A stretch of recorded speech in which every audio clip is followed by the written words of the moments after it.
Come on.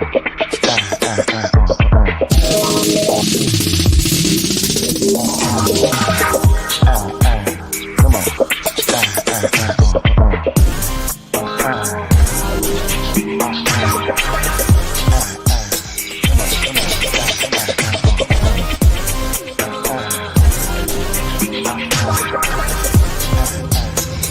Put your emojis together for Auntie Miracle B.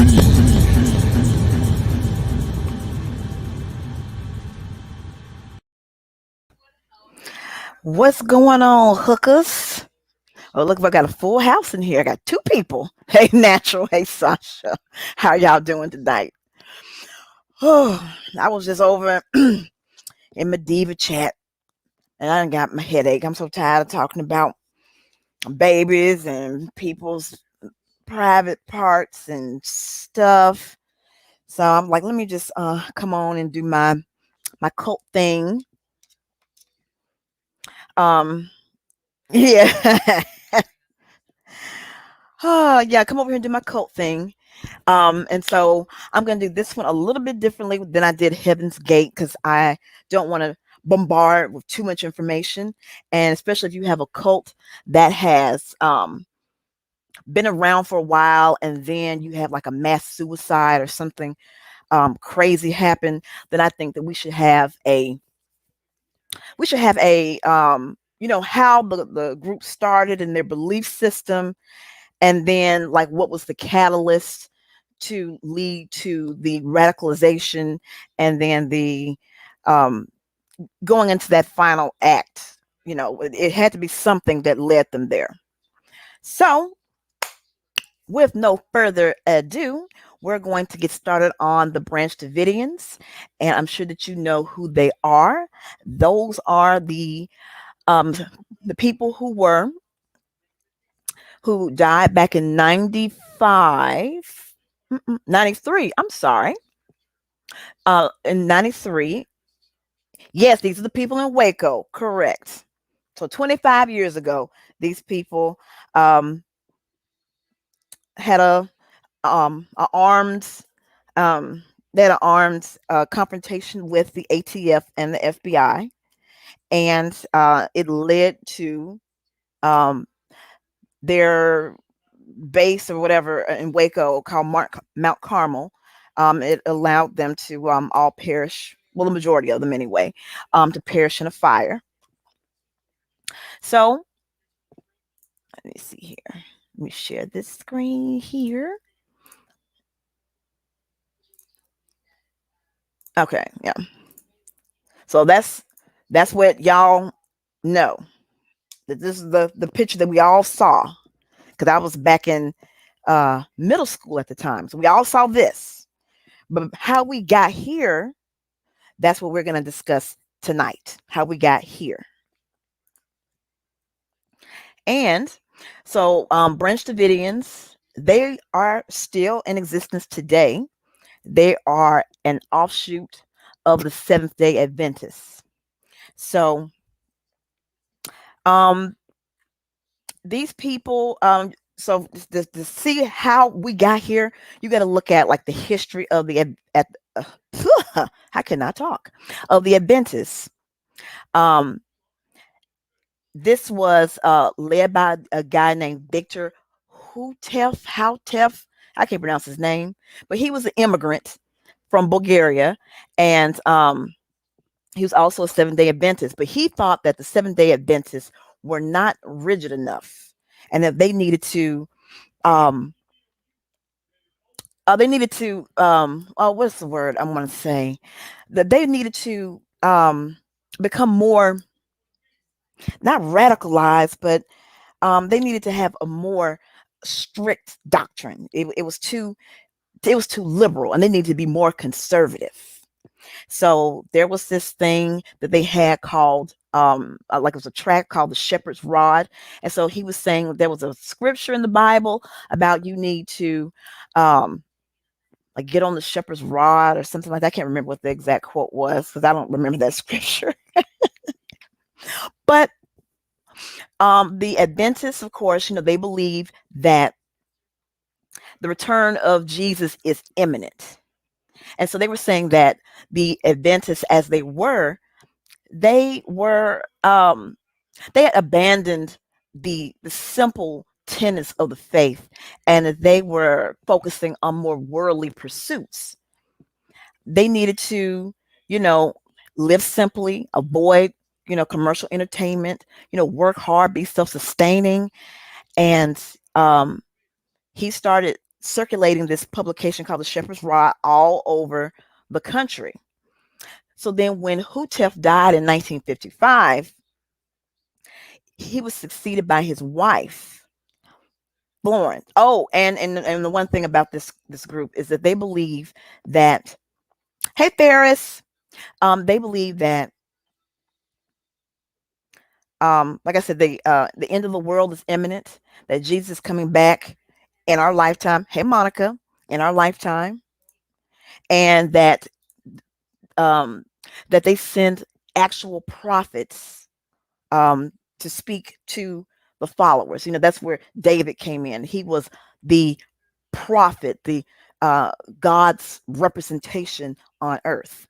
But before it was David, it was the Hutef guy, and then his wife took over, Florence. And they also believe in literal prophecy. So the stuff that happens in the book of Revelation, well, that's actually happening, and it's not like the QAnon psycho people who say stuff, or you've heard, oh, Jesus coming back in our lifetime. No, this is totally different. I mean, they literally believe that the end time was coming. They had set dates for the end time. They said at first that the world was going to end in 1959. Of course, that didn't happen, but all the people who were a part of that faith at the time believed that the world was going to end in April of 1959. So then in March, a group of people ran to Mount Carmel. They gathered there waiting for this group, waiting for Jesus to come back and the world to end. Didn't happen. So because of that, that started a that started a split in the group. And so these groups, these cults like Heaven's Gate and the Branch Davidians, these are the millenarian groups. That means that they're what you call doomsday cults, because they believe that the end of the world is imminent.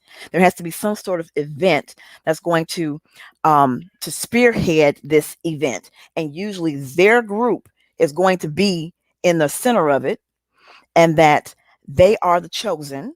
And when the world has been destroyed and it's over, then they're going to be the rightful heirs of the kingdom of the earth. They're going to be the ones that's going to ascend to the next level, to heaven, whatever. They're the chosen ones, and we're all, shit, because we don't believe.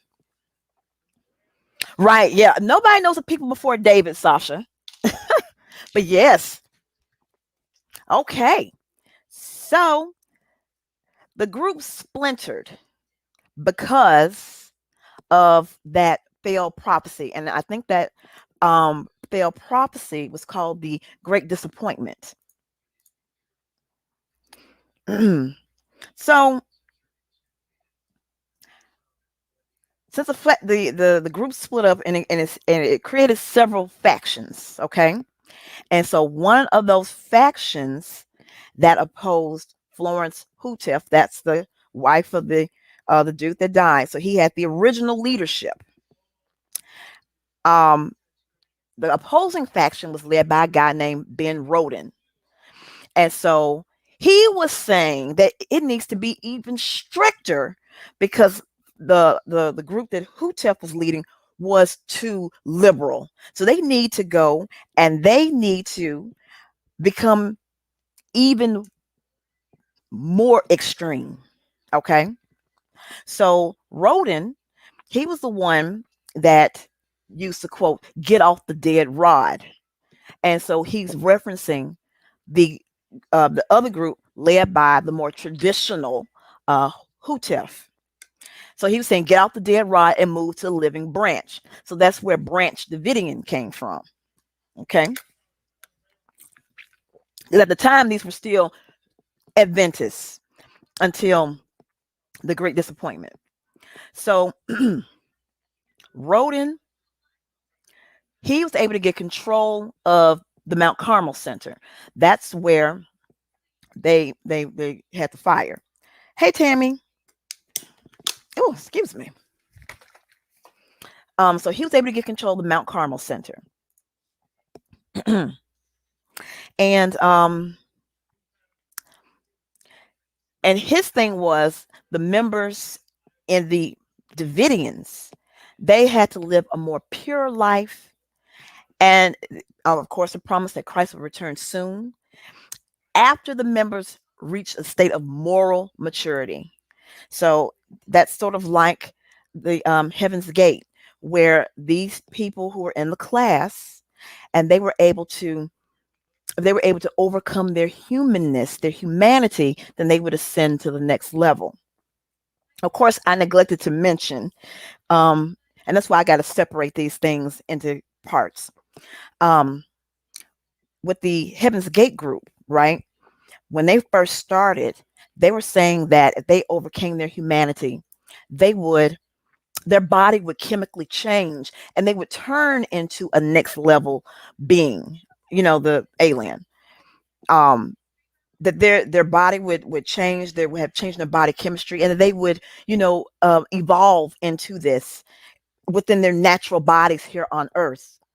But then after the leader passed, then it became oh, okay, well, it's not going to be literal, your body changing in the form, it's going to be, you're going to have to shed your earthly container to get onto the spaceship.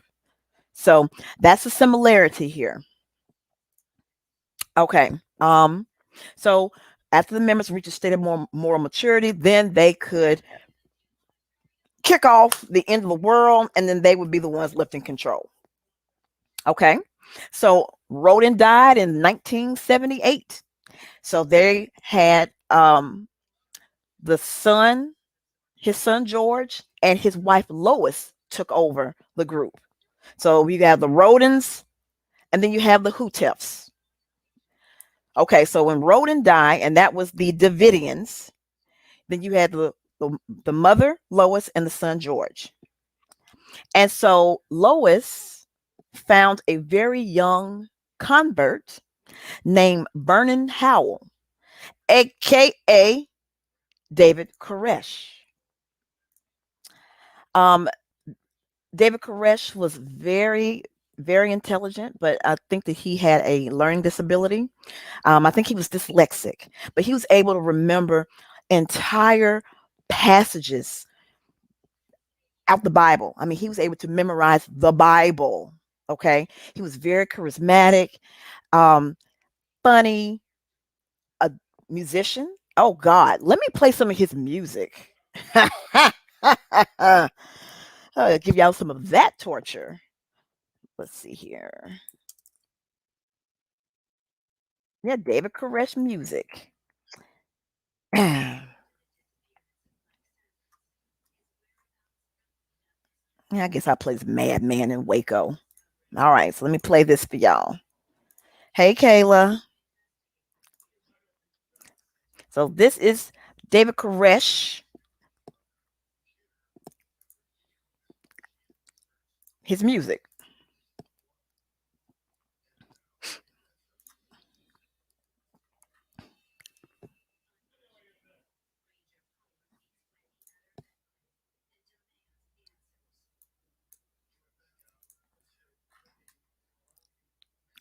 Hurry up. Here we go. Finally. Shoot.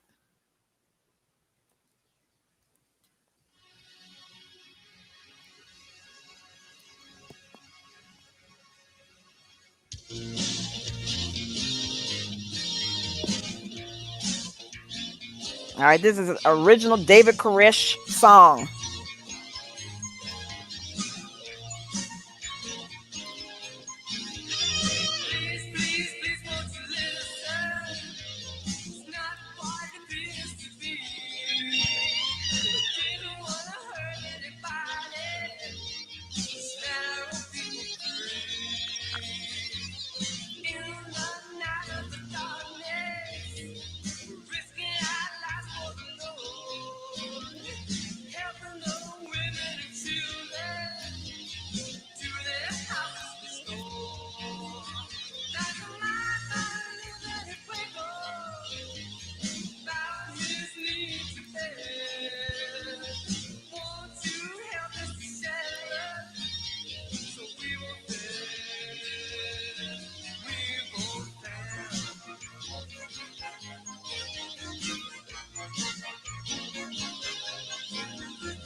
So this is weird. Well, yeah, it is kind of weird.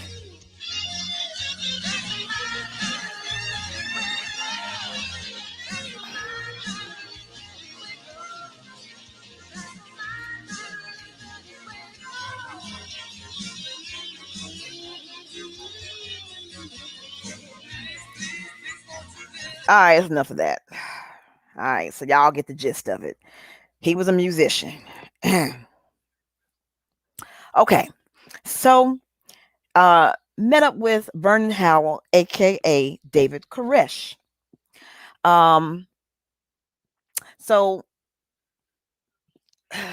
David Koresh had an affair with Lois. Lois was much older than David. I would say she was in her 60s.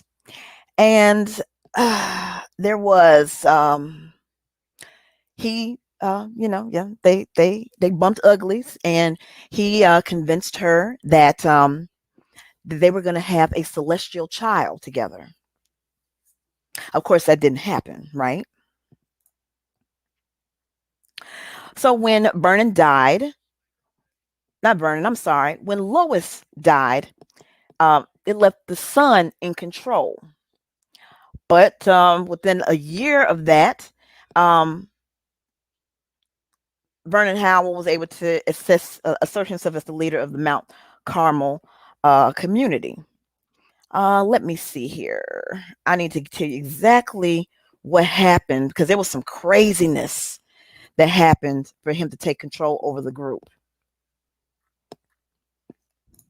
Like they dug up dead bodies and all this other stuff. A little information about Mr. Koresh. Like I said, he was Vernon Wayne Howell.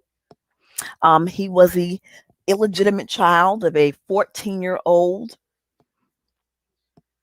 Um, let's see. Let me see.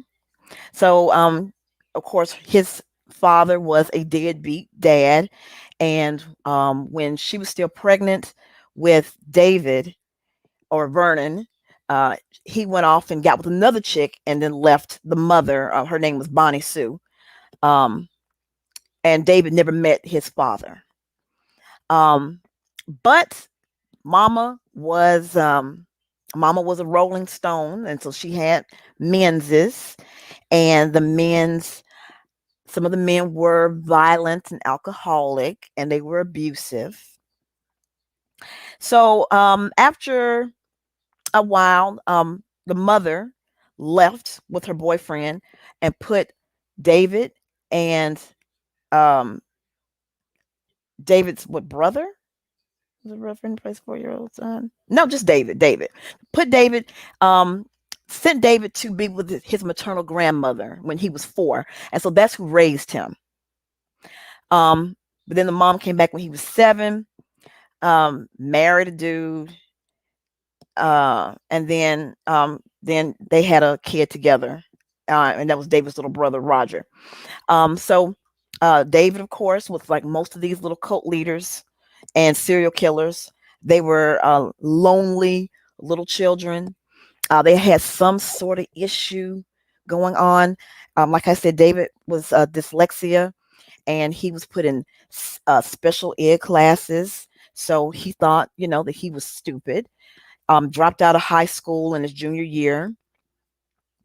Also, he had an illegal sexual relationship, because he's a sexual deviant now, with a 15-year-old girl, um, and got her pregnant.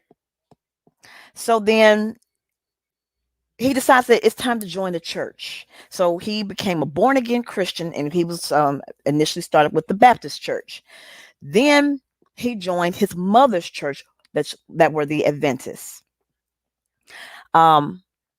So while he was there at the Adventist church, he started liking the pastor's daughter.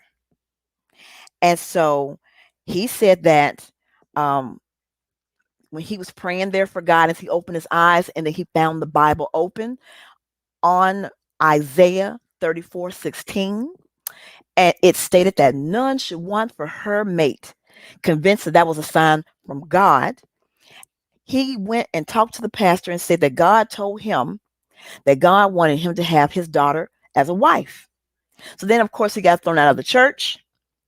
And then um, the pastor, well, yeah, he threw him out the church. And then David continued to pursue the daughter. And then he was completely expelled from the congregation. Gosh, I love David. Um, so he then moved to Waco. And then that's when he joined the Davidians. And so the Branch Davidians, they're a different group than the Davidian Seventh day Adventists. So the Davidian Seventh day Adventists were the ones with Benjamin Roden. David was a Branch Davidian. That was the one. He was the one that took it even more insane and had new teachings that weren't really connected to the original Davidians. So he used to play guitar in the church, sing in the choir, and he, took over services at the headquarters at Waco. Okay, so here's where it gets interesting. So in 83, Koresh began claiming the gift of prophecy. Remember, I told you that they believe in literal prophets, that everyone in leadership has a gift of prophecy. Okay. So David said, okay, I got a gift of Lord, prophecy too. And so he claimed that God chose him to father a child with Lois. That was the mother of George that he's going to fight with to have control over the group. Lois was like in her 60s. So Koresh said that God told him to get with and father a child with Lois. Well, Lois is too old to have a child, but that child would be the chosen one. So Lois, seeing a little young tenderoni trying to holler, allowed Koresh to begin teaching his own message called the serpent's root, which caused George Roden to start beefing with Koresh because he was considering, Koresh as a low class, interloper that was trying to take over the group. He's low class trash trying to hump his mama. Okay, so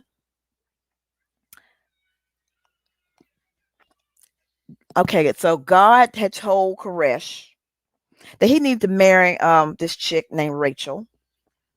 That calmed everything down because he wasn't messing with the mom anymore. But it was just a temporary thing because it was going to be a power struggle that was about to occur. So George Roden, who was the son, said that he had support over the majority of the cult, and it forced Koresh and his group off of the property, and they did this at gunpoint. So Koresh, 25 followers, they went to Palestine, Texas, about 90 miles away from Waco, in order to, regroup and get their stuff together. So they lived in buses and tents for about 2 years. And then he started recruiting new followers in California, the UK, all over the world. And he also traveled to Israel, where he had a vision. And he was told that he was going to be the modern day Cyrus. So while all this was going on, let me see here. Okay, so they being exiled because technically they were in exile, right? Um, they lived a very primitive existence. Like I said, they just were, in tents and in campers, roaming and traveling and recruiting. Okay. So when Lois died, the exiled Davidians, David's little group, they thought that they could return back to Mount Carmel. But David now had a great loyalty and majority of the Branch Davidian community. So Roden's support then shifted, and his support with the group was in decline, right? So in order to regain his, the modern day pissing contest, right? So in order to regain his supremacy as the alpha, he challenged Koresh to a contest about who could raise the dead. So this nut Roden went and exhumed a corpse to to demonstrate his spiritual supremacy, and that he could physically raise the dead. And by doing that, it would show that he had the authority to lead the group. Um, David, though, decided he was going to snitch and tell the police. So he decided that he was going to sneak onto the compound while they were exhuming this body, and so they could take, photographic evidence as proof that they defiled a human corpse to the police. So Roden's group discovered Koresh's group. They had a gunfight, and so then Roden had a severe, well, no, he had minor gunshot wounds, and he was pinned behind a tree. So then, as a result, all of the people, Koresh and the followers, were charged with attempted murder. At the trial, Koresh explained what had went down in Mount Carmel, that they were there to get undercover evidence to show that there was a criminal disturbance of a corpse. So that got them acquitted, and Koresh, his case ended up in a mistrial. So how Roden lost control of the group officially was he murdered someone because another dude claimed that he was the true Messiah. So Roden got pissed off and stabbed him in the head with an axe. So Roden then was declared criminally insane. He was put into a psychiatric hospital, and because there was so much decline that the Mount Carmel Center owed, thousands in back taxes, David and his followers raised the money, reclaimed the property, and there you have it. There you have it. That's how he got control of the group. Some tomfoolery. All right. So let me see here. Okay, so David, or Vernon, let's just say, changed his name from Vernon Howell to Koresh because of the biblical name, like I said, Cyrus, which in Hebrew sounds like Karosh. And Cyrus was a Persian king. And he was known for freeing the Jews during the Babylonian captivity, right? So then his first name that he used was David, was going to illustrate his symbolic lineage directly to the biblical King David, from where the new Messiah would descend from. So again, you have sort of a bootleg fulfilling a prophecy, biblical prophecy, where that the Messiah would be from the line of David, King David.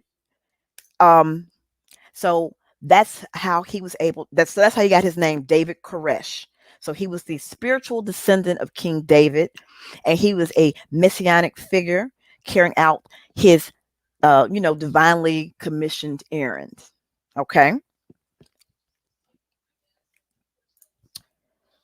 So let me see. So he was a cult leader and a snitch. Yes, he was a cult leader and a snitch. Yes, yes. Let me see what else I wanted to go for. Okay. So when we got to let's say I'll tell you the spiritual heir of King David. Okay. So while he was now in his new title as Messiah, he decided that he was able to take spiritual wives from the group's unmarried members. And a lot of those unmarried members happen to be underage because you are the Lamb of God, right? So, what do you present to the Messiah? You had to present a pure and clean vessel, aka an underaged girl, i.e., a virgin, right? So he started taking spiritual wives because he was the sinful Messiah. And one of the things that I remember distinctly, because I thought this story was absolutely hilarious, that the parents would give their daughters to him because it was an honor that you were going to be part of this divine family because his children were going to be um, the rulers of the new earth. And of course, the Davidians were going to be the 144,000 that's said it's going to survive after, the world ends, right? So they were saying like the David's bedroom was an altar and his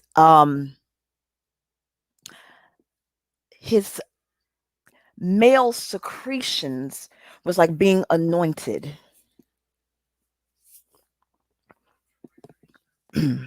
So like the when they had relations, it was like a holy thing in their perspective.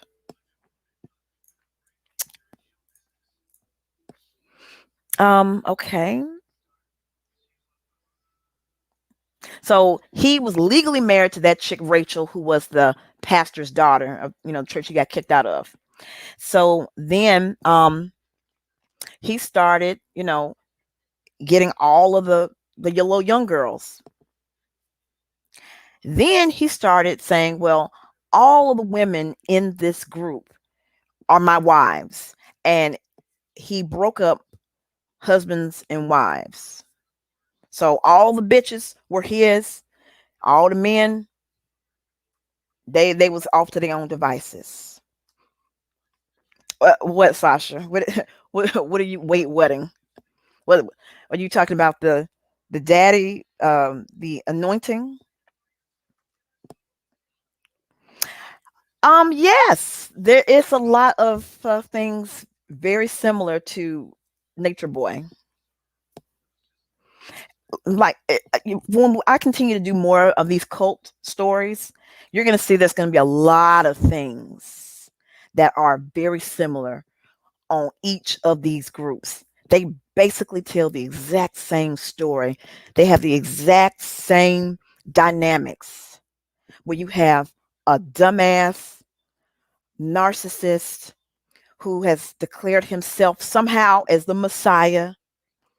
He then may have started out having a very noble, oh, the sperm, ha, a very noble purpose, getting in tune with nature, grounding, eating right, um, becoming more spiritual, being connected to all humanity, trying to save humanity. Then it's going to shift into, well, we're all about this dude, and we're all about his desires, his wants. It is no longer about helping the world and mankind. It is about helping you, and it's about you, which is the difference between, why a cult and a traditional mainstream religion is a bit different, because even though they may have similar doctrine, the focus in these cults like this is going to always be on the leader. Whereas, even though you do have pastors who are very narcissistic, and it is a lot about them, but it's not to the level where they have a power structure set up, like a little paramilitary set up as part of their church. That's kind of like a big, big difference. And And then, of course, the no paying taxes. Like the only group that's really set up crazy like that and is considered a religion is Scientology. And that's freaking awesome. And I got to definitely do a Scientology. I love Scientology. Anyway, um, okay. So David Koresh, he had interpretation of the Bible, and it really was focused primarily on Revelation 5. He is, according to him, the lamb, right? So the lamb, of course, in the Bible is identified with Jesus. But Koresh said that the difference between him and Jesus was that the lamb's role was to open the seven seals and interpret what was going on in Revelation. And when you open the seven seals, it will therefore bring forth the end time revelation of Christ. So if you go to like the Branch Davidians website, it's all about the seven seals, opening the seven seals, still about opening the seven seals. So let's see.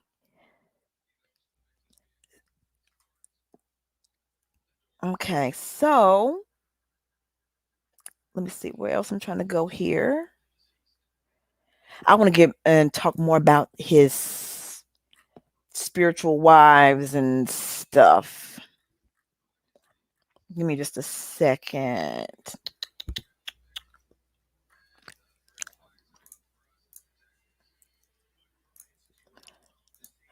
While I'm looking, let me go ahead and provide you some more musical.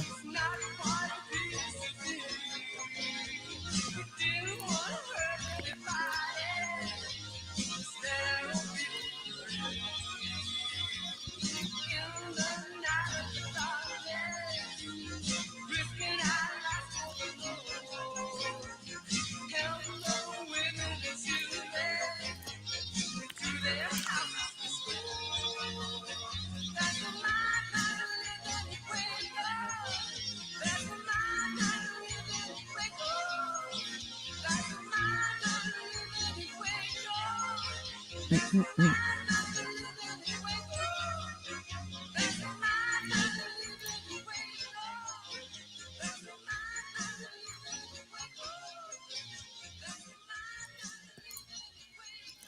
All right. In my tent. In my tent. All right. So, dang, where am I? All right. So, back in the day, in 1993, there was a publication that came out, and it was called The Sinful Messiah. And it's actually still online. It was at the 1993 Waco Tribune Herald. So they actually wrote up a series on David Koresh called The Sinful Messiah. All right. This is what it looked like. This was in 1993. So I'm going to, read over this here.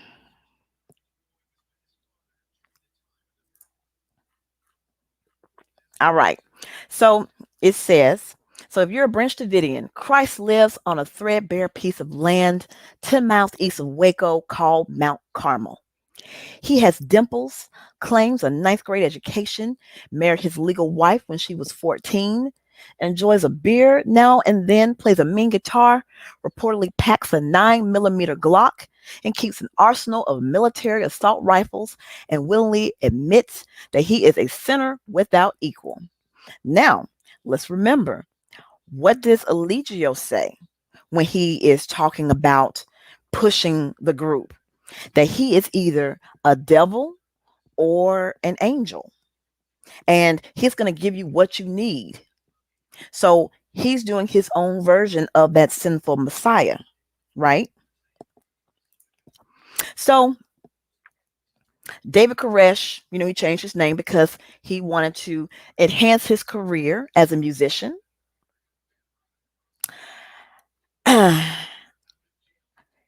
Right.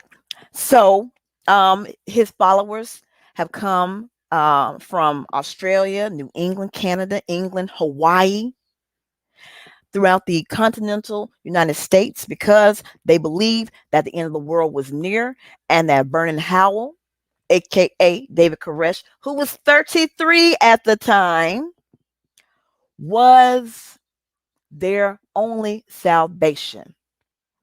They paid dearly for those beliefs, say former Branch Davidians like Mark Broltz. I can't say pronounce his name. A one-time confidant of Howell's, an 8-month Tribune investigation that involved numerous interviews, and 20 former cult members stated that there were complaints that Howell abused children physically and psychologically, boasted of having sex with underage girls in the cult, claimed the divine right to take every man's wife, and has at least 15 so called wives. Now, remember, Eligio's got wives, digital wives online. He's got bitches he's shopping for on Bigo, on IG. What's the difference?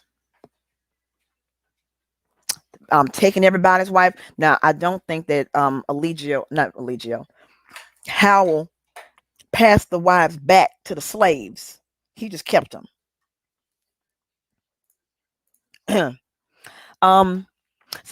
Authorities did not act on the complaints. Some officials said former cult members making allegations have not appeared in person to swear out a complaint against Howell, though they mailed in sworn statements to local, state, and federal authorities. And other officials said they need evidence, not allegations. So, Latanya, if you're in my bushes, you're probably not, because you don't probably know about this channel. Contacting the authorities is not going to get it. They need evidence, not allegations. Videos are not evidence. They need evidence and they need the corroborating testimony by the victims. This is why you calling the police and sending shit to the authorities hasn't yielded any fruit. Trust a person with a law degree, okay? You need to have the statements and have corroborating statements. You need evidence. You need proof, not just videos.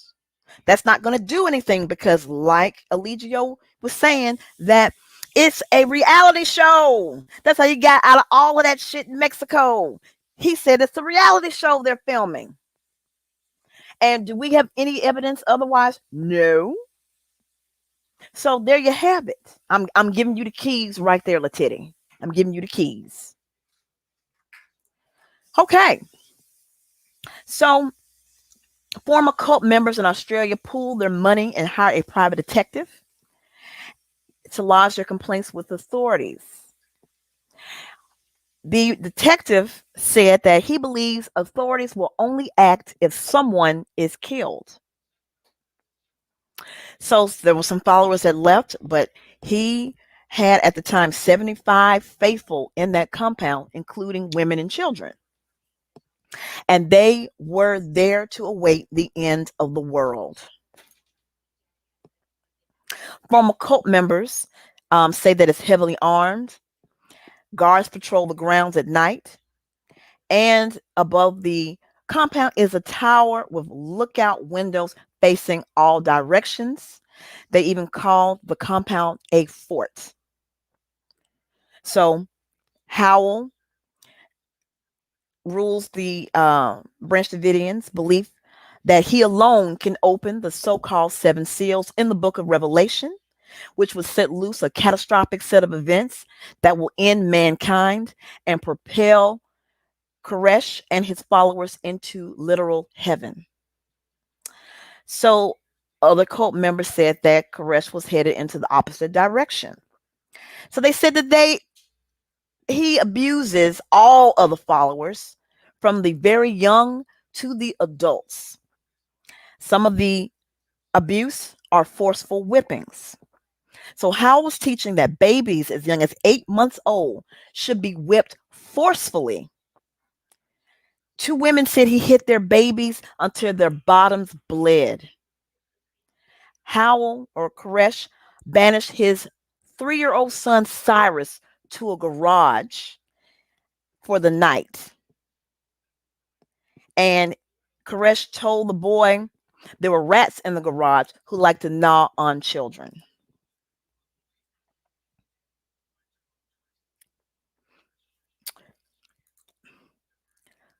Let me do this here. Pull this up on another screen. All right. I'm going to put this here so y'all can just see the picture, the sinful Messiah. And then I'll have my reading on this other screen. Okay. Okay. So let me see where else. Where was I? Okay. Abusing the kids. So the guy that they had interviewed, and I can't pronounce his last name, and former cult members testified at a St. Joseph, Michigan child custody hearing, saying that Koresh fashioned a harem from the women in the cult and turned the men into virtual eunuchs sworn to guard the secret. So the slaves, the men, could not have any relations, marital relations with their wives, their legal wives. I remember seeing a a documentary on this group, and one of his best friends came with his wife. David took the wife from the husband, and the husband is still his friend, and conceived a child with her.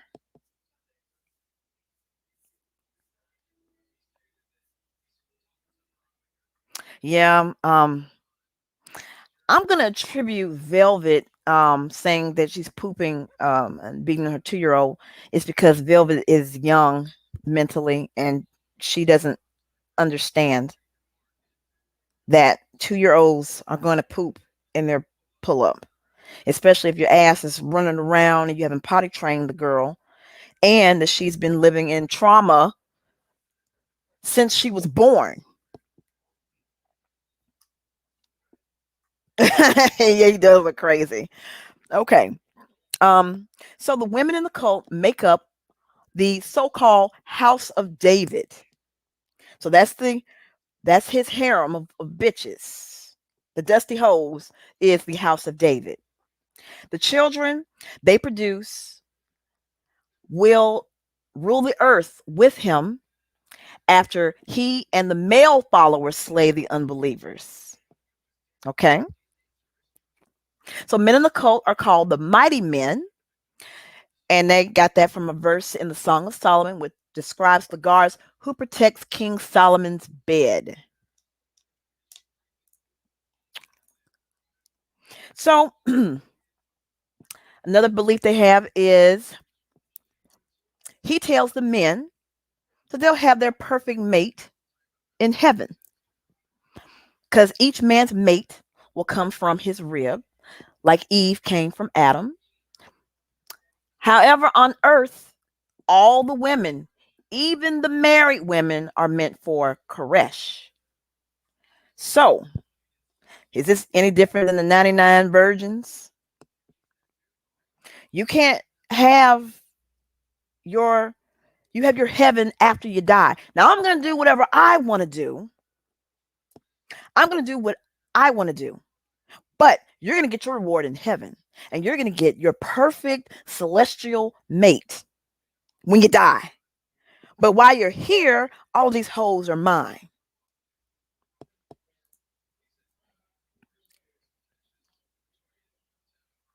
So there was a child custody case that was going on, revolving a struggle of one of the men trying to keep his daughter from ending up in the harem. So David Jewell, a disc jockey who lives in Michigan, never belonged to the Davidians, sued his ex-wife, who was a member of the group, for custody of their daughter because she was going to give the daughter, the 11-year-old, to Koresh. And the mother is also a wife. So it would have been the mother and the daughter with Koresh. So we thought the thing with Natiri being in a polygamous relationship with her twin was twisted and demented. Let me see. So all of the girls who were in the house of David, he would give them a Star of David pendant to wear to identify them as his, sort of like Eligio putting his name on their ass. I'm telling you, man, this stuff, they do the exact same thing over and over. So Sasha, no, they're they have to die, wait and die before they get not their wife back, but they're gonna get the wife that is perfect for them, that's going to come from his rib, like Eve and Adam. So all the bitches currently here are his. You got to get you a hoe that don't exist in heaven, that is going to have to be created out of your rib. That's going to be for you when you get to heaven. Okay. So they ended up having a joint custody agreement, and he was able to save his daughter from going anywhere near Koresh. So he was not going to be, um, she was not a wife, the daughter, but the mother was a wife.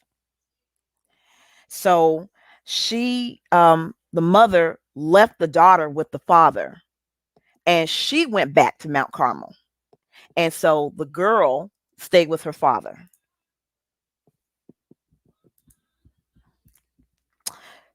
So, of course, Koresh denied the harem. But two people unsuccessfully recruited by the Branch Davidians said that Koresh spelled out his theology to them.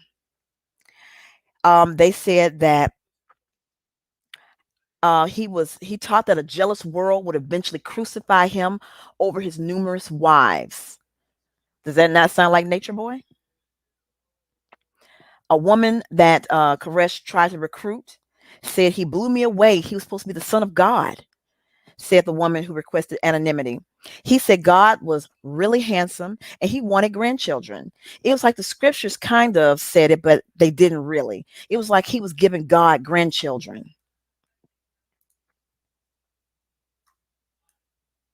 Giving God grandchildren. So a lot of his Australian followers left. Koresh sent an audio tape and they dubbed it the Foundation. And the message justifies the new light, which is his declaration that all women in the world belong to him. And so he says that only the lamb is to be given the job to raise up the seed of the house of David. So then he also says to the women, you have only one seed that can deliver you from death. There's only one hard on in this universe that really loves you and wants to say good things about you. Remember, Mary and God. Yeah, God couldn't make any advances because the world would misjudge.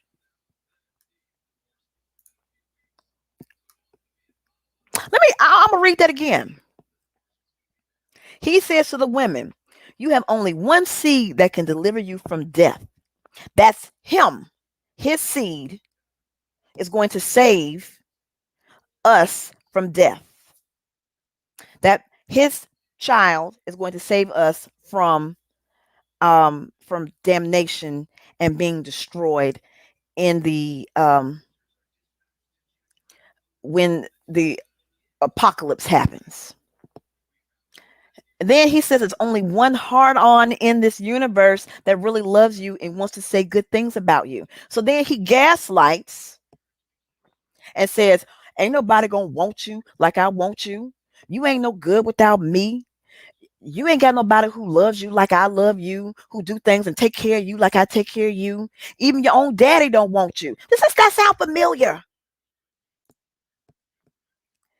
Remember Mary and God. Yeah, God couldn't make any advances because the world would misjudge. So God said, I really got a thing for Mary, right? But I can't like outwardly court Mary because the world would misjudge. Does that make sense? Okay. So let's go on to the seven seals. So Koresh said that he considers himself to be the lamb spoken in Revelation, whom many Christians believe will unloose the seven seals. Many Bible scholars consider the lamb to be a synonym for Christ Jesus. So does Howell. So David says, if the Bible is true, then I'm Christ. But so what? Look at 2,000 years ago. What's so great about being Christ? A man nailed to the cross, a man of sorrow, acquainted with grief. You know, being Christ ain't nothing. Know what I mean? If the Bible is true, I'm Christ. If the Bible is true, but all I want out of this is for people to be honest this time.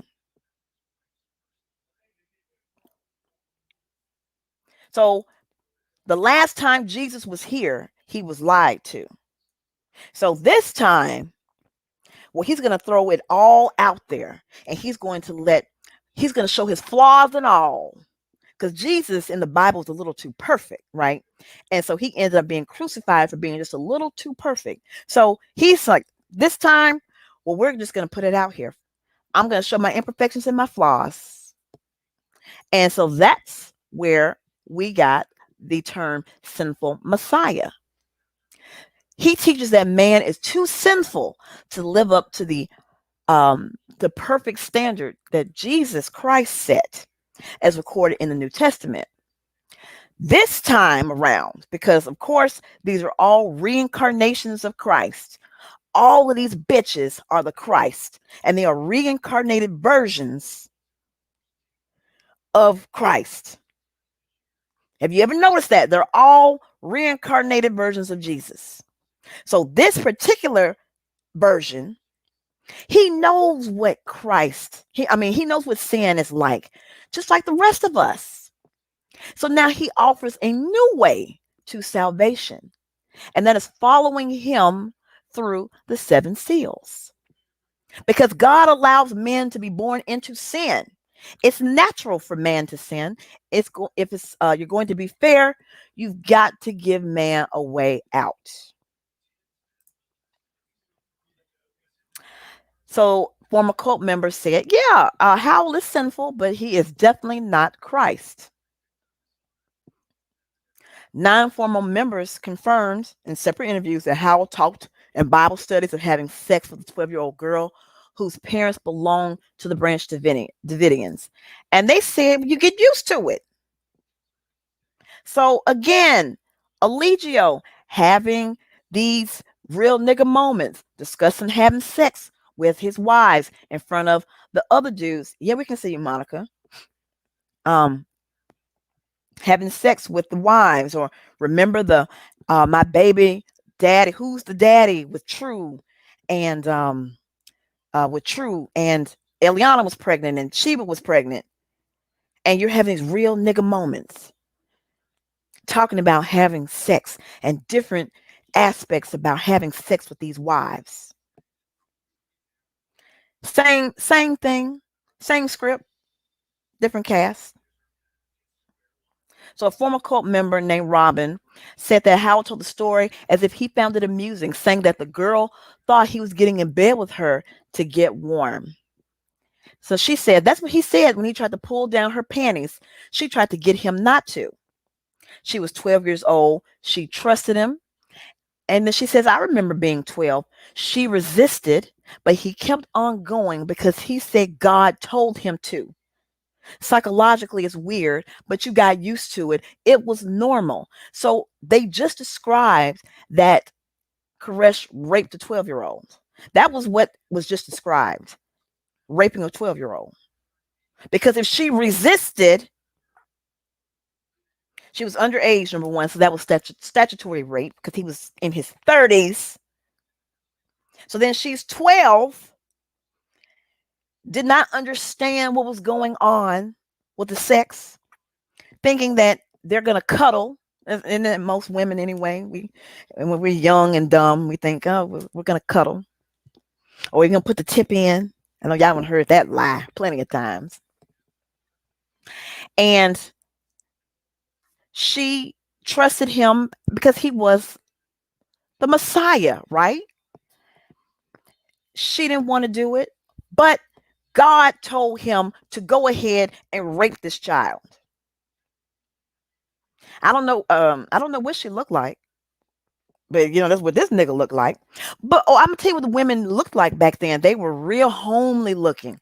They looked like, I guess, like Mormons, not the Little House on the Prairie Mormons, but they look, no makeup, uh, crappy clothes. They look real homely. I got some pictures. I'll show some of the chicks, some of the women.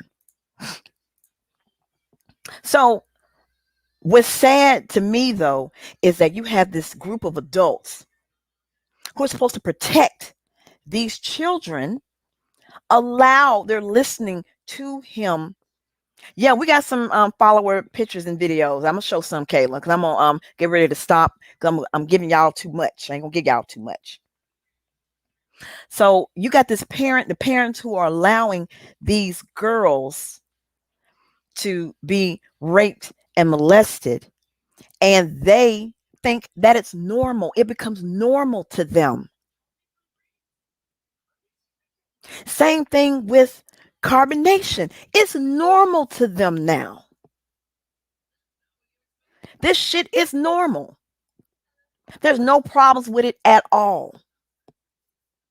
Oh yeah, I'll take this hoe. I'll take her. Give her back. Oh, well, this is wonderful. I will happily go behind the Legio or Chief or Baba G, whatever the hell his name is. It's normal. It's weird to us because we're not in this foolishness. Okay, so the girl that was molested gave birth to a daughter. And she was 14 when she gave birth to this baby.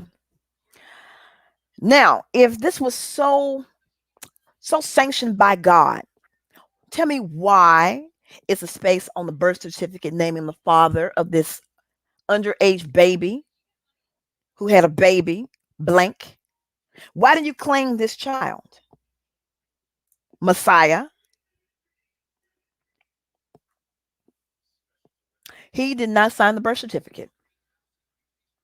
So Koresh denied all of the charges and accusation and said that he only had 2 kids from Rachel, who was 14 when they got married, and he was 24. And then yeah, so Rachel was his legal wife. Okay, so yeah, those are the one that he's claiming because they were legally his wives. The other people, remember, they're in Texas. So yeah, even though a lot of weird stuff goes on in the Bible Belt and in the South, polygamy ain't one. So um according to this story, that there is a long list of Branch Davidian females that have birth certificates listing no one as a father. So they all say that that is Koresh who fathered these children. Because remember, Koresh takes possession of all of the bitches. Okay, so There are records show that there are no birth certificates for many children whom former cult members said have been born to Branch Davidians since the 80s, right? So a former cult member, once registered as a midwife, said she delivered twin girls to a young Branch Davidian woman living in Mount Carmel. The midwife said Koresh ordered her not to register the babies with local officials, um, which would be a violation of state law. Again, does this not sound like Velvet and baby Eliana when she was born? Remember, you didn't want to take them to the hospital because remember, having a baby was going to feel like having an orgasm. It's going to be pleasurable. And the husband was supposed to deliver the baby, except for the fact that nobody has any knowledge. At least Koresh had sense enough to bring a midwife. Y'all told the midwife to leave. And remember, she went to the hospital and Eligio tried to take her out of the hospital while she was still in labor. And then he bounced out and skipped paying the bill. Same thing. So some of the cult members said that Koresh restricted the filing of birth certificates because of fear that authorities would chart the number of babies born at Mount Carmel without a known father and focus unwanted attention to the Davidians. So again, we have paranoia here because we're afraid of the government coming and doing something and breaking up the group. Sound familiar? All of these groups are like this. There is a time when they're doing bullshit behind the scenes and they don't want it to get out. And they don't want it to get out because they're afraid of authorities coming in and breaking up their little kingdom. Okay? So people may wonder, why would anybody want to endure this type of treatment, be in this group? Well, these followers were Seventh Day Adventists, and this faith allows for end time prophets to fulfill biblical prophecy. And they have the belief that if anyone claims to be anointed, then they are obliged to hear them out. Remember, regular mainstream Christians, you're not allowed to criticize the pastor because you're not supposed to put your hands on God's anointed. So they can say whatever bullshit in the pulpit that comes into their mind, even if it completely contradicts logic, common sense, and scripture. Don't talk about them because God will deal with them. God will deal with them. Have y'all heard that? When a pastor says something that is controversial, like thank God for AIDS, because it's going to get rid of the sin in the sinful people. I've literally heard this said before, thanking God for different calamities. Okay?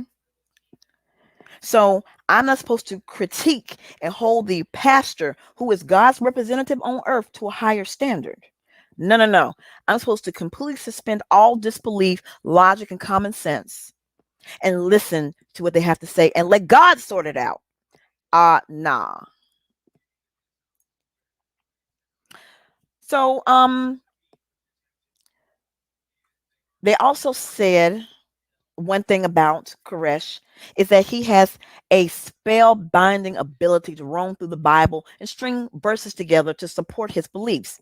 So, Koresh is one of those people who can take obscure passages from the New Testament, the Old Testament, from random books that nobody even goes to, string them together into a coherent, cogent story and recite all of this stuff with perfect recall just automatically. And you're like, wow, you pull, Matthew and Habakkuk and Malachi and Zephaniah together. Wow. Only special minds can do that. And so, you know, I watched Crystal Hills, and when she was critiquing Nature Boy and saying that a lot of these people, they're able to, they have photographic memories, and they can just draw in something in order to produce it and spit it out to everyone. So he's channeling something in. So I believe that Koresh was one of those people that had the ability to channel something in and tap into that reservoir that these type of people have, because there's a special type of person that can carry on a cult like this. They have a special type of personalities, and you have to admit Eligio is very charismatic, especially when he's in his either in his Ghana prophet personality, or he's in his I'm a nigga from where you come from, I got jumped by Latin kings, I'm on my spiritual path. He's very charismatic when he's like that and he's teaching.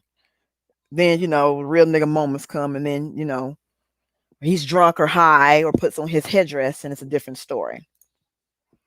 Um, they also said that he did use traditional mind control techniques, such as daily Bible studies lasting more than 15 hours. So if you have these people sitting in a room upwards of 15 hours listening to you drone on in these Bible studies, unable to sleep, you can't get up and use the bathroom because you get disciplined, you start getting hypnotized. Being hypnotized breaks your critical thinking and your self-will and your individuality, and you become part of the group. The group think takes over. Your mind is cut off because you have this stuff drilled into you endlessly, day in, day out. Exactly, just like Eligio. And it's second nature. 15 hours of this. You see them folks on the real nigga moments, they be ready to pass out. They be so tired.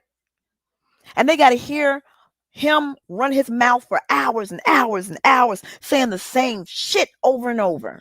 Same thing. So you have all of this scripture coming into their head. And of course, it confuses them. And so it questions what their own knowledge, what their own intuition tells them. And they then feel that only Koresh has a true understanding of the Bible, of the world. So then they put all of their thinking, they relinquish it over to him. So Koresh became their faith, not the branch Davidian end time prophecy. We need to open the seven seals, and we're going to have XYZ fulfill the prophecy. It's going to be based on Koresh at that point.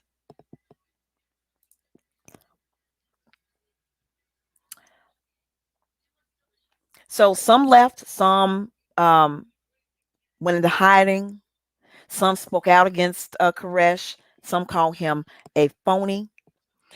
Um, of course, Koresh said that the Jew that was, was speaking said he was a rival prophet who was, hell bent on ousting him.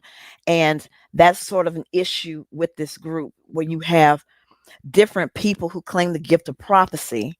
So if you have different people claim the gift of prophecy, then it's going to cause rifts in the doctrine, and you're going to have to pick who you want to be with. So do I want to be with Eligio, or do I want to be with TKO Capone, or who's the other dude, Goggett, whatever the hell that weird looking dude's name is. Do I want to do with Goggett, or do I want to go with Yakin? Because you have different groups saying the same thing, but you have one person who's saying, well, I have the gift of prophecy. I'm the Messiah. Get a person over here saying, I'm the Messiah. You got to pick a side.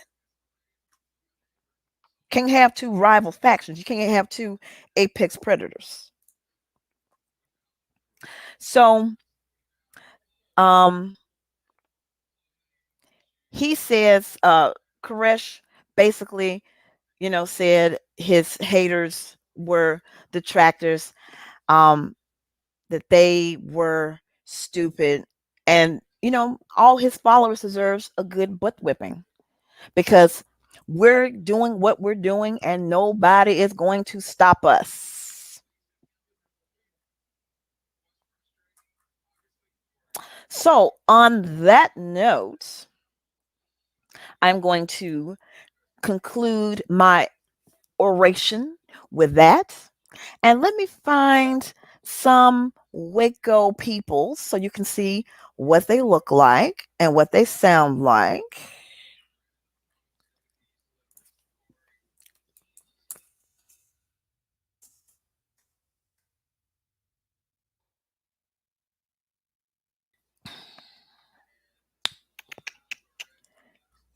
Let me find.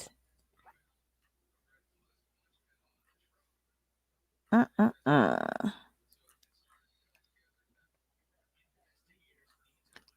trying to play a documentary. It don't even matter. I ain't finna get flagged, so it don't matter. Okay. And I do recommend it's a documentary on Netflix called Waco. It's very, very good. Okay, here's some Branch Davidian home movies. Okay. All right, so I'm gonna show this, and this movie here, or this video I'm about to show, this was during the siege, and we're gonna get to the siege, and we'll lead up to the siege next go round.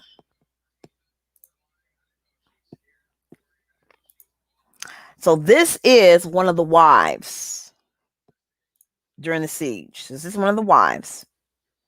One, telling the world our side, watching the lies that the federal agents have told. It's astounding. Before you judge us, make sure your own life is clean.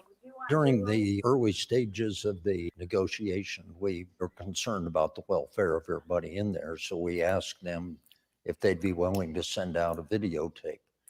And Yeah, hear all that. This was Koresh during the siege. Share with you some of my family, and we just thought we'd kind of break the ice and allow people to see just exactly, what kind of people we have here. I'd like to start off first of all with my oldest son. His name is Cyrus. Come sit over here, son. How old are you? 7. 7. Say hello to everybody. Hi. Oh, you met him. The camera right there. Did Cyrus survive? Hell no, he didn't survive. Oh, I'm sorry. All right, here we go. Come over here. But Steve's behind the camera filming this whole thing. And we were all just kind of taken back. Finally registered the magnitude of how much control this guy exerted over those people. There was some criticism that this video was not made public at the time, and the notion is among critics that the FBI didn't want people to see. Actually, he wasn't high. Happy children inside this compound. So he wasn't high. What it was, he was shot. So he was shot in the hip right when the siege started. So that's why he looks like that. Is there anything to that? I don't think so. First of all, we don't conduct our investigation in the media. So if there was a delay at releasing the tape, Blah blah blah. Who cares? Let me hear you. TF, you boys are wrong. And if there's any question whatsoever the kids or women are involved, damn you, I tell you what, you keep your damn gun in your holster. You got to argue with me. You catch me on the side of the road somewhere, and you come and argue with me. You come point guns in the direction of my wives and my kids, I'll meet you at the door anytime. And I'm sorry some of you guys got shot. But, hey, God will have to sort that out, won't he? Yeah, gotta sort it out. Okay, let me find, because I saw some with some of the girls talking. Let's see, members. Okay. Dun, dun, dun, dun, dun.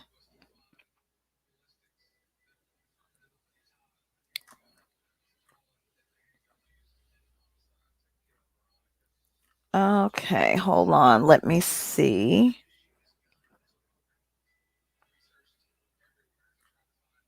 Trying to find. So there's not the raid. There's a lot of stuff on the raid. And Mount Carmel does exist. There are still Branch Davidians. Let me see here. Now I have seen. Okay.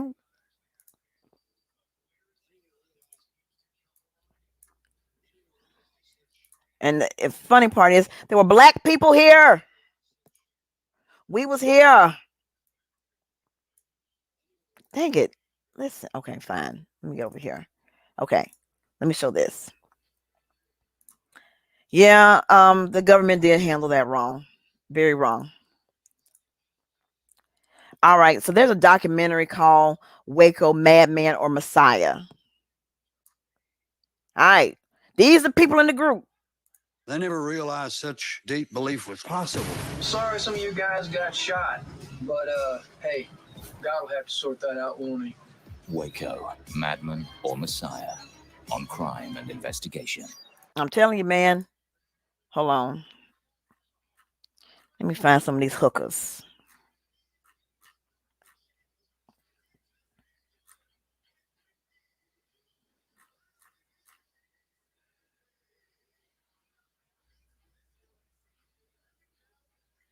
Oh, these are some of the people who got made it out of the fire. Only like a handful of people made it out of there.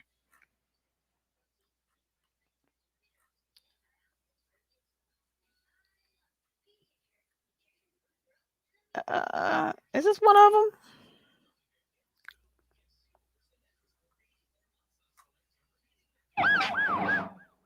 The Waco tragedy is over, but the investigation has only begun. Nah. That ain't what I'm looking for.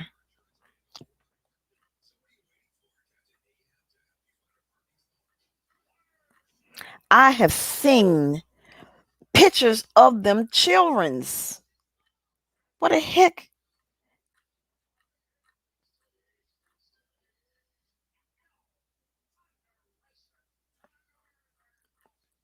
Because there's some videos of them talking.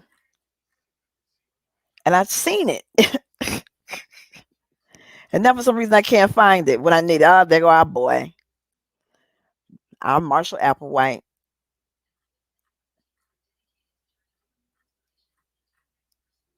And you know we got to do Jim Jones. This is annoying me because I had this. I've seen the video. And it's irritating me.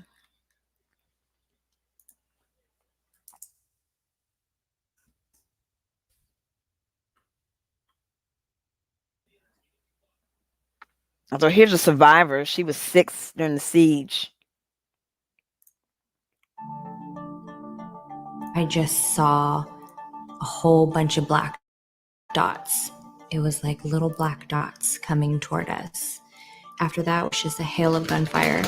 And my mom had ran in from downstairs. She got me off the bed. She put me on the floor and she laid on top of me and she just told me to be quiet.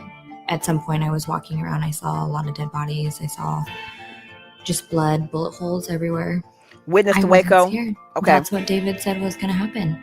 These people were going to come and they were going to kill us and we were all going to die. And to me, it wasn't anything outside of the normal. My name is Joanne Viega, and I lived through the siege on Waco, Texas. From what I gathered, my mom really was looking for just a reason to live. And when she met David, she thought that's what it was. And I think she really desperately wanted a place to belong. Okay.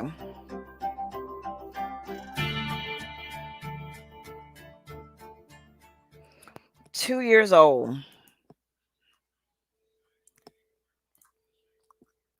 That's a shame.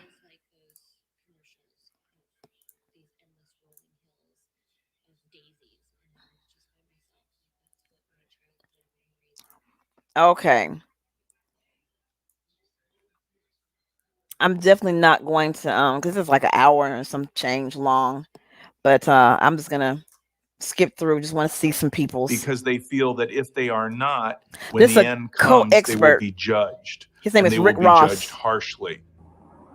Psalm 90! You better start fearing God! Because He's gonna burn you in the lowest hell! Former Branch Davidian David Thibodeau recalls a drastically different side of Koresh. Well, at the time that I met David, I was living in Hollywood. I just graduated from music school and was working several dead-end jobs and just really not enjoying that very much. I remember as a kid, I used to watch the TV preachers on TV and just think that's absolutely ridiculous. Most of the things they're saying, none of this made sense to me at all.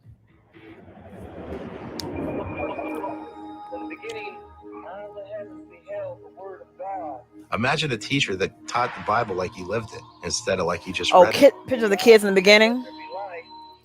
That's exactly what it was like. One of David's purposes were to weed out those who were serious or not.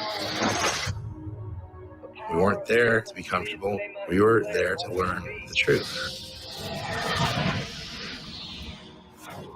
So, does this sound familiar? You're not there to, be a family, to be, to have relationships. You're there to learn the knowledge. That's how they can rationalize some of the crap that they do. Because it's not personal. It's in furtherance of proclaiming the kingdom.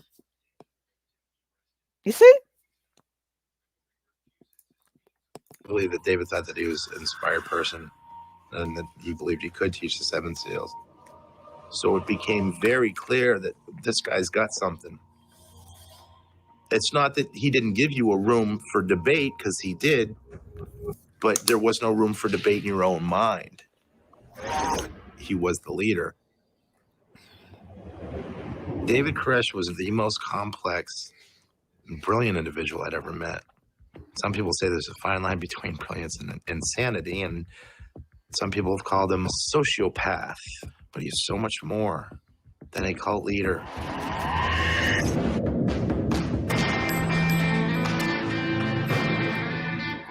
All right, so we'll go back to the children's.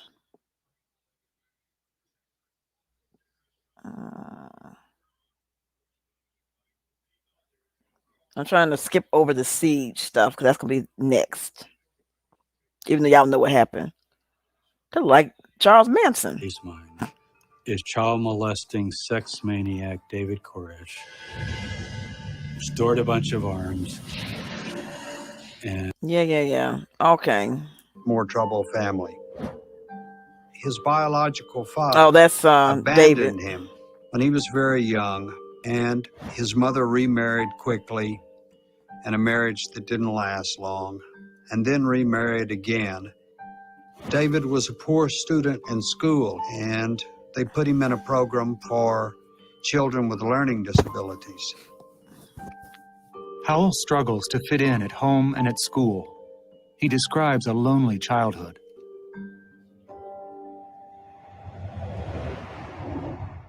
Oh, here goes some peoples. Was just too unstable to be the prophet.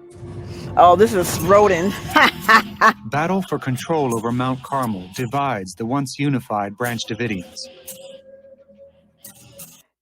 So you see, like I said, homely.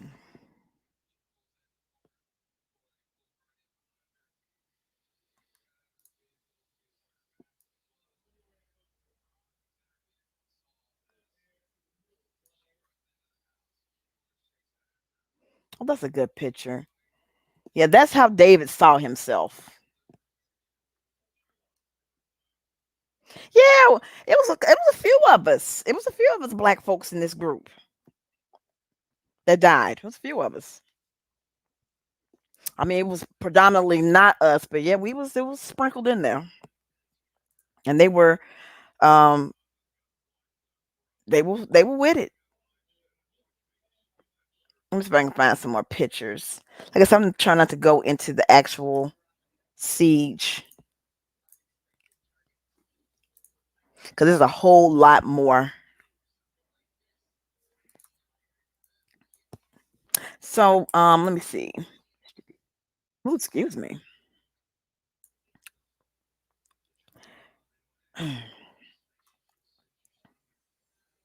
Branch Davidians, and they are very active now. Okay, here's some pictures.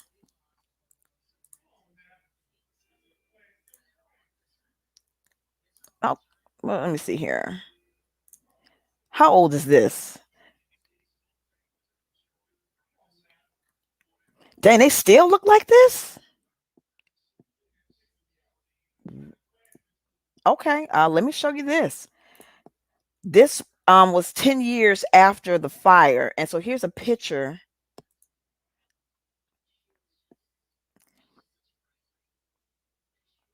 They were this was in 2003. This picture was taken. You see how they look? This was 2003, and they were at a memorial service honoring those who perished in the fire.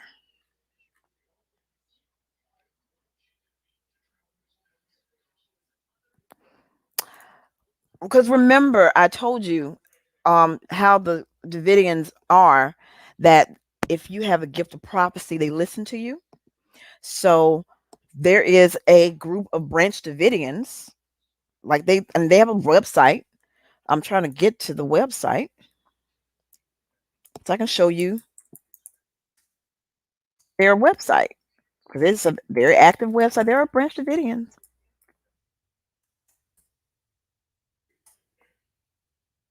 Oh, branchdavidian.com, is that their website?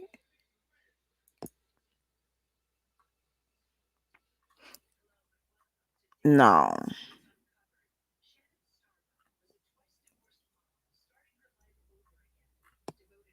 Oh no, this is some crap from Dr. Oz. Hold on. I know.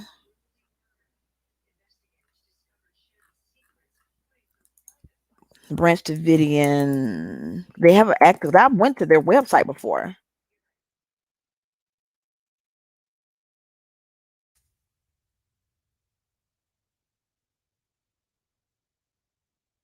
Let me see. Where is it? Did it? I wonder, is it gone?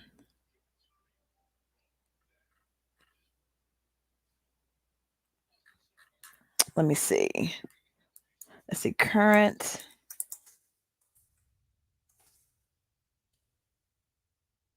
Branch Davidians.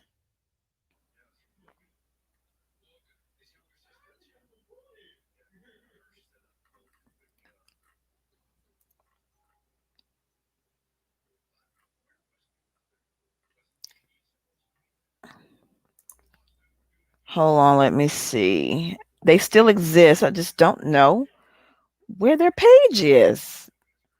I wonder, is it gone?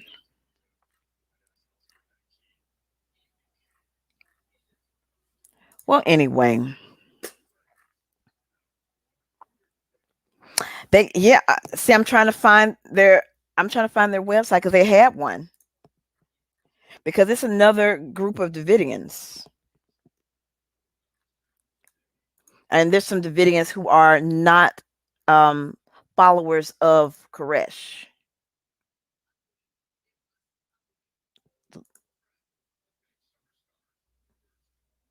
Okay. I think I found it. Oh, they've called themselves the New Branch. Okay, I found it. I got their website. I found it. I tell you, I can find anything. I can find you. All right. So this is the Branch Davidian Church.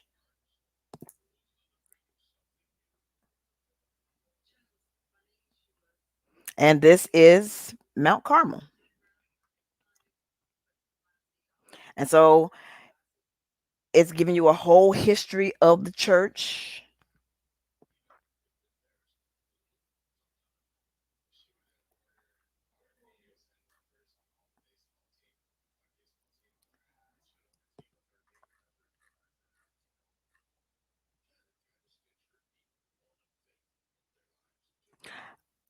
Okay, so here these people say that the executive council trust about the interpretation of a man. So these are the people that do not follow Koresh, and they say that he's an apostate.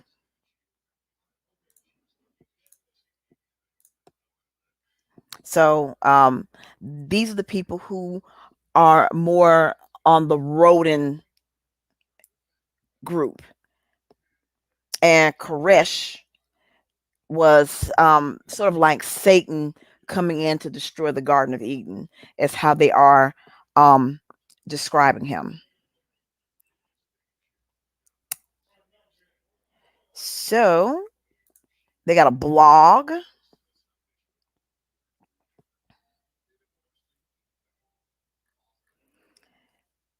So basically this is, yeah, like a blog.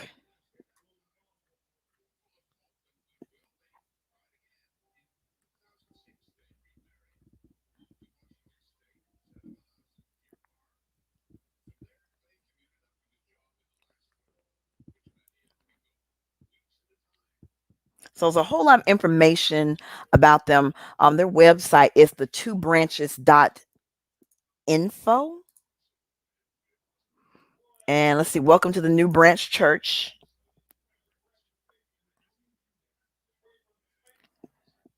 And they have their history, and then they have the Davidians from 1981 to 2006. So I'm assuming this was the end of when they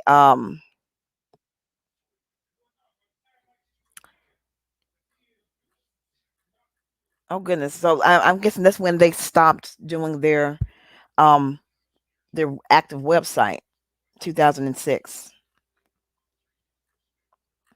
But they have the entire whole history here. I mean, they got everything.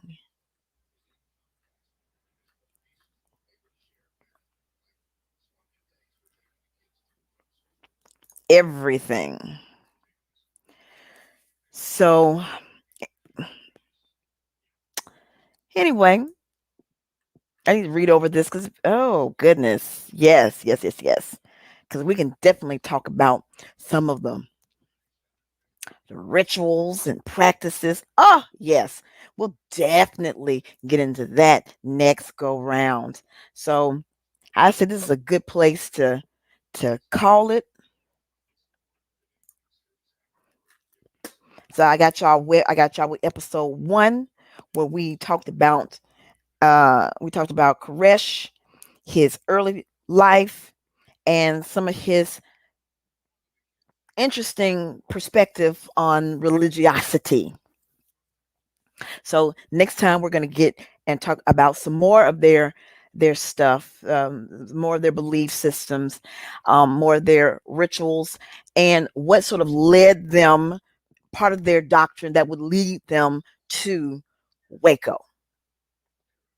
This might be 2-part or might be 3. We'll see how the next one goes. I'm intending on just being a 2-part series. So I just want to thank everybody for coming out to listen to this very interesting, at least to me, topic. Get rid of some of it has something different to listen to than all of the arguing and fussing and cussing and foolishness going on. And it could always be worse. Clearly, it could always be worse. But I want you, when you are looking at these groups, you listen to Carbonation and Allegio, especially because that's who we all sort of are aware of as our cult in real time that we can watch. Look at some of these parallels in their behavior and the makeup, and just see, yeah, how do these people not know this is a cult? And then you want to wonder, how can these people go along with this doctrine and also think about where you could be in your life that would make you susceptible? What did you learn in your childhood? What religion, especially if you're Southern, what religion were you in? Were you raised in? And what's normal to you versus what's normal to them? Because it's all different perspectives. So it's good to try and understand and put yourselves in their place, because anybody can be in a cult. I think that some of us may be a bit more cynical, but you just really need the right environment, the right set of comedy of errors that can get you there. So anyway, I'm going to go ahead and call it. Have a good night. I do plan on coming Saturday for our Saturday shenanigans. And I think I am going to do something a little bit different on Saturday. I am still going to do, my Latitty, but I think I'm going to start doing YouTube roundups. Like going over some of the shit that happened during the week and give my commentary on some of the fuckery. And if people don't like it, the people that I'm going to critique, then they don't need to be posting shit on YouTube. It's all fair game. If y'all can talk about all type of weird things regarding children, well, I can critique what you say. So anyway, y'all have a good night. I really appreciate you guys for coming out. I love you all. Love you, love you, love you lots. Hugs and kisses. Hugs and kisses to the room. Because like LaTanya says, without you, there would be no me.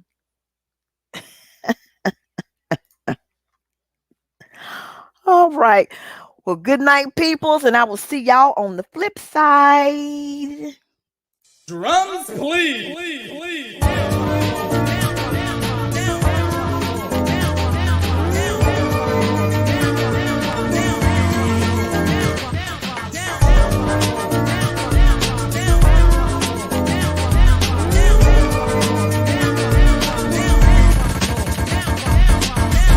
Ladies and gentlemen, we have had a great time tonight. We have truly enjoyed ourselves, and we would like to thank you for being a part of the show and coming to visit this platform.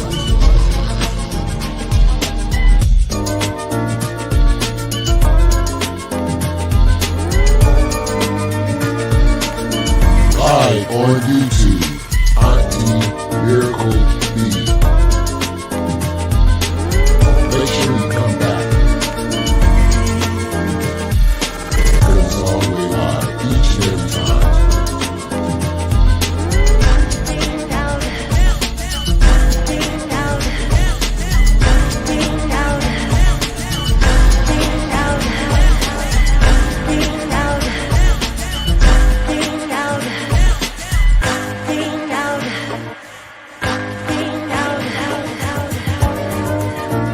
Auntie Miracle.